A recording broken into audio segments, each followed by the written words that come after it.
നമസ്കാരം, മലയാളി വാർത്തയിലേക്ക് സ്വാഗതം. വെച്ചൂച്ചിറയ്ക്കടുത്ത് കൊല്ലൻമുള ഗ്രാമത്തിൽ നിന്ന് കാണാതായ കോളേജ് വിദ്യാർത്ഥിനി ജസ്ന മറിയം ജെയിംസ് ജീവിച്ചിരിപ്പില്ലെന്ന് അച്ഛൻ ജെയിംസിന്റെ വെളിപ്പെടുത്തൽ. ജസ്നയെ കണ്ടെത്താനുള്ള CBI അന്വേഷണം ഏതാണ്ട് അവസാനിപ്പിക്കാറായ സമയത്താണ് ജസ്നയെ കാണാതായിട്ട് 6 വർഷം കഴിഞ്ഞെന്നും പോലീസും ക്രൈംബ്രാഞ്ചും CBI അന്വേഷിച്ചിട്ടും ജസ്നയെ പറ്റി ഏതെങ്കിലും സൂചനകൾ നൽകാൻ കഴിഞ്ഞിട്ടുമില്ല. ഈ ഘട്ടത്തിലാണ് ജെയിംസ് തിരുവനന്തപുരം മജിസ്ട്രേറ്റ് കോടതിയിൽ നൽകിയ ഹർജിയിൽ ജസ്ന ജീവിച്ചിരിപ്പില്ലെന്ന് അറിയിച്ചത്. വിദഗ്ധരായ അന്വേഷണ സംഘത്തിന് പറയാൻ കഴിയാതിരുന്ന കാര്യം ജസ്നയുടെ അച്ഛൻ പറഞ്ഞത് ആശ്ചര്യകരമായിരിക്കുന്നു എന്നാണ് ഇപ്പോൾ പറയുന്നത്.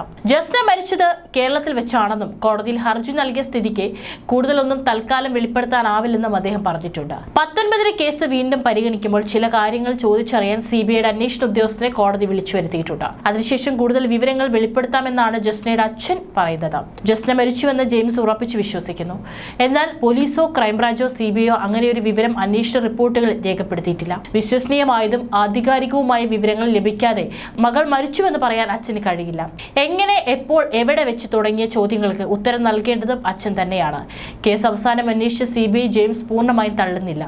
അവർ കുറെ കാര്യങ്ങൾ അന്വേഷിച്ചുവെന്നും എന്നാൽ പ്രധാന ചില പോയിന്റുകളിലേക്ക് എത്തിയില്ലെന്നും അദ്ദേഹം കോടതിയിലും മാധ്യമങ്ങളോടും പറഞ്ഞു.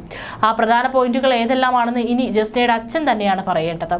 അതേസമയം എല്ലാ കാര്യങ്ങളും തങ്ങൾ അന്വേഷിച്ചുവെന്നും ഇനി തുടരന്വേഷണം ആവശ്യമില്ലെന്നുമാണ് CBI കോടതിയിൽ അറിയിച്ചിരിക്കുന്നത്. ജസ്ന ജീവിച്ചിരിപ്പില്ലെന്ന് പറഞ്ഞ അച്ഛനും ഈ ഉത്തരവാദിത്തത്തിൽ നിന്ന് ഒഴിഞ്ഞു നിൽക്കാനാകില്ല. അദ്ദേഹത്തിന്റെ വാക്കുകൾക്ക് കാതോർത്തിരിക്കുകയാണ് മലയാളികൾ. ജസ്ന വ്യാഴാഴ്ച ദിവസങ്ങളിൽ രഹസ്യ പ്രാർത്ഥനയ്ക്ക് പോയിരുന്നുവെന്ന് അച്ഛൻ വെളിപ്പെടുത്തിയിട്ടുണ്ട്. ക്രിസ്ത്യൻ വിഭാഗങ്ങളിൽ വ്യക്തി കേന്ദ്രീകൃതമായ കൂട്ടായ്മകളാണ് വ്യാഴാഴ്ച പ്രാർത്ഥന നടത്തുന്നത്. ക്രിസ്ത്യൻ ദേവാലയങ്ങളിൽ സ്ഥിരമായി വ്യാഴാഴ്ച പ്രാർത്ഥനകൾ നടക്കാറില്ല. ജസ്നയെ വ്യാഴാഴ്ച പ്രാർത്ഥനയിലേക്ക് കൂട്ടിക്കൊണ്ടുപോയ സുഹൃത്തിനെയാണ് അച്ഛൻ സംശയിക്കുന്നത്. ഇയാൾക്ക് മരണത്തിൽ പങ്കുണ്ടെന്ന് അച്ഛൻ പറഞ്ഞാൽ അത് കണ്ടെത്തേണ്ടത് അന്വേഷണ ഏജൻസികളാണ്. അന്വേഷണത്തിൽ ഇത് വഴിത്തിരിവാവുകയും ചെയ്യും. ജസ്ന കാണാതായതിന് പിന്നാലെ സഹോദരനും അച്ഛനും പോലീസിന് നൽകിയ മൊഴിയിൽ ജസ്നയുടെ ഒരു സഹപാഠിയെ പറ്റി സൂചിപ്പിച്ചിരുന്നു. ഇയാളെ ചോദ്യം ചെയ്തതിൽ നിന്നും നുണപരിശോധനയിൽ നിന്നും ജസ്നയുടെ തിരോധാനത്തിൽ പങ്കില്ലെന്ന് തെളിഞ്ഞിരുന്നു.